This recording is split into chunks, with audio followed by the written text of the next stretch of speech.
मातरम। हमेशा बिजली के मुद्दे पर प्रवचन देने वाले हमारे प्रधानमंत्री इस समय मौन है।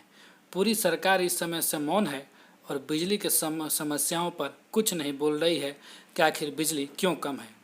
सरकार को तो केवल बहाना चाहिए लोगों को परेशान करने का। अब कोयले की ढुलाई के लिए 670 पैसेंजर ट्रेनों को खड़ा कर दिया जाएगा, उन्हें रद्द कर दिया गया है। आखिर देश में ऐसी स्थिति कैसे उत्पन्न हो गई कि कोयले की ढुलाई समय पर नहीं हो पाई? आखिर इसके लिए जिम्मेदार कौन है? हमारे प्रधानमंत्री जी पुराने सरकारों को हमेशा इसके लिए कोसते रहते थे, लेकिन इस समय उनका प्रवचन कहाँ चला गया? आखिर 125 करोड़ वाले इस देश में आम जनता को परेशान करने का सरकार कोई भी मौका नहीं चूक रही है। आखिर 24 मई तक 670 ट्रेनों का रद्द कर दिया गया, तो जिस लोगों का उसमें ट्रेन का टिकट था क्या वो प्रधानमंत्री के जहाज में यात्रा करेंगे? पहले प्रधानमंत्री कुछ और कहा करते थे। आइए सुनते हैं इस पे प्रधानमंत्री पहले क्या कहा करते थे। प्रधानमंत्री सहज बिजली हर घर योजना यानी सौभाग्य की शुरू होना सरकार की इच्छा शक्ति और देश में ऊर्जा क्रांति के लिए किया जा रहे उपायों का भी एक जीता जागता सबूत है, प्रतीक है। बिना बिजली संकट दूर किए बिना, व्यवस्थाओं में सुधार किए बिना, पुराने सिस्टम का आधुनिकीकरण किए इस तरह की योजना की शुरुआत नहीं की जा सकती। पुरानी ढर्रे से काम नहीं होते। जी बिल्कुल, आपने बहुत अच्छा ठीक कहा प्रधानमंत्री जी कि पुराने ढर्रों से काम नहीं हो सकता। आपकी सरकार ने एक नया आविष्कार कर दिया और अब तो मंत्री जी के कार्यक्रम में ही बिजली कटती जा रही है। आखिर ये कैसा नवाचार का प्रयोग किया है आपने? आखिर ये कैसी विकास है जिसमें लोग अंधेरे में गर्मी के दिन बिताने के लिए मजबूर हो रहे हैं? इसका जवाब देने के लिए तो आप मौन हैं। प्रधानमंत्री जी को तो केवल पिछले सरकारों का दोष निकालने का आता है, इस विषय पर पूर्णतः मौन है। आखिर देश में ऐसी कैसी समस्या उत्पन्न हो गई, इस बारे में प्रधानमंत्री जी कुछ जवाब दे तो समझ में आता है, किंतु इस समय पूर्णतः मौन है। आगे देखते हैं कि उनकी सरकार इस पर क्या कार्रवाई करती है। अब याद करिए, कितने दिन हुए कि आपने कभी ऐसी ब्रेकिंग न्यूज देखी क्या कि कोयला नहीं है, बिजली घरों में कोयला नहीं है? नहीं देखी।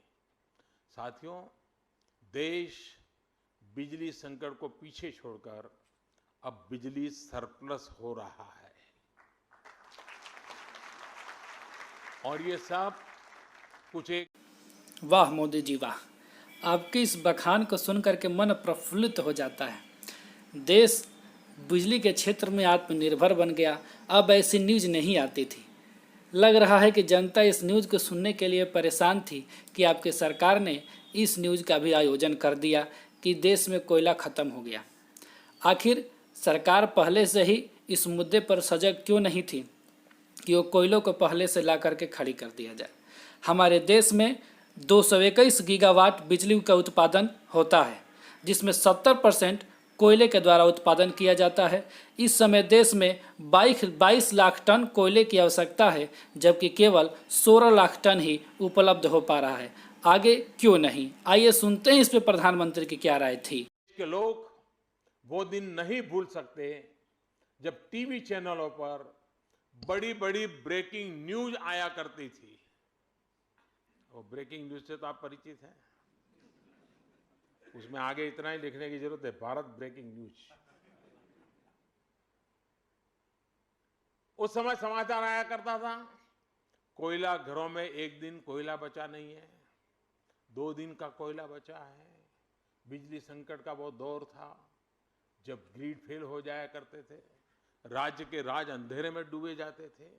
और ये मैं कई दशक पहले की बात नहीं कर रहा, ये सब मैं कुछ ही दशक यानी पिछले दशक की बात कर रहा हूं। पिछली सरकार में दौरान ही ये सब हुआ था। अब याद करिए कितने दिन। अगर ये सत्य है तो मंत्री जी के कार्यक्रम से ही बिजली क्यों कट जा रही है? अगर मंत्री जी का ये हाल है तो आम जनता का क्या हाल होगा, ये सोचने का विषय है। लग रहा है कि प्रधानमंत्री जी के सलाहकार उन्हें अच्छे प्रकार से समाचार नहीं दे रहे हैं, किंतु क्या किया जाए, देश की मीडिया की भी वही स्थिति है जो पूरे देश को गर्त में ले जाने पे टिकी हुई है। आगे देखते हैं कि देश का क्या हो रहा है। कोयला आयात करने को राज्य तैयार नहीं है और ये सब जानते हैं कि इस समय देश में आधा से अधिक जो राज्य हैं उसमें किसका शासन है, किंतु प्रधानमंत्री जी इस पे पूरी तरह से मौन रहेंगे। आगे के लिए हमारे खबर पे बने रहिए। जय हिंद, वंदे मातरम। हम प्रार्थना करेंगे कि बिजली संकट दूर हो। जय हिंद, वंदे मातरम।